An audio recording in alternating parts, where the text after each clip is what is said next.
As many of you know, questions have been raised in the past about our election process here in the U.S., and there have been accusations of fraud. After voters agreed to strengthen that process, new voter ID laws will be kicking in next spring. Channel 8's Anthony D'Agostino breaks down what you need to know ahead of the 2024 election.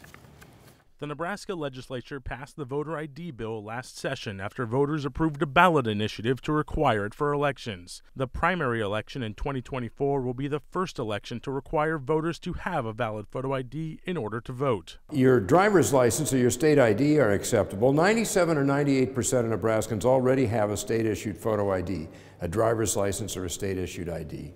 So there's a very small percentage of people who need other forms. For those people that don't have a photo ID and who can't afford one, the Department of Motor Vehicles will provide one for free for voting purposes only.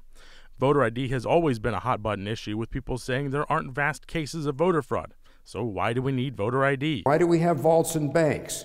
Why don't we just wait and see if the banks are robbed, and then if they are, we can decide whether we want to put a vault in. The point of voter ID is to stay ahead of the curve. When we introduce security measures in our elections, is to try to stay ahead of the curve instead of catching up on corruption. But Secretary Evnen also knows it's important to not disenfranchise voters and discourage people from voting. So what we have to do is implement voter ID in a way that helps us secure our elections without discouraging people from voting.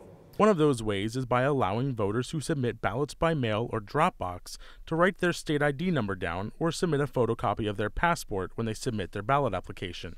However, keep in mind, if you live in one of the 11 counties that exclusively vote by mail, you'd need to submit the same info but with your ballot return envelope instead.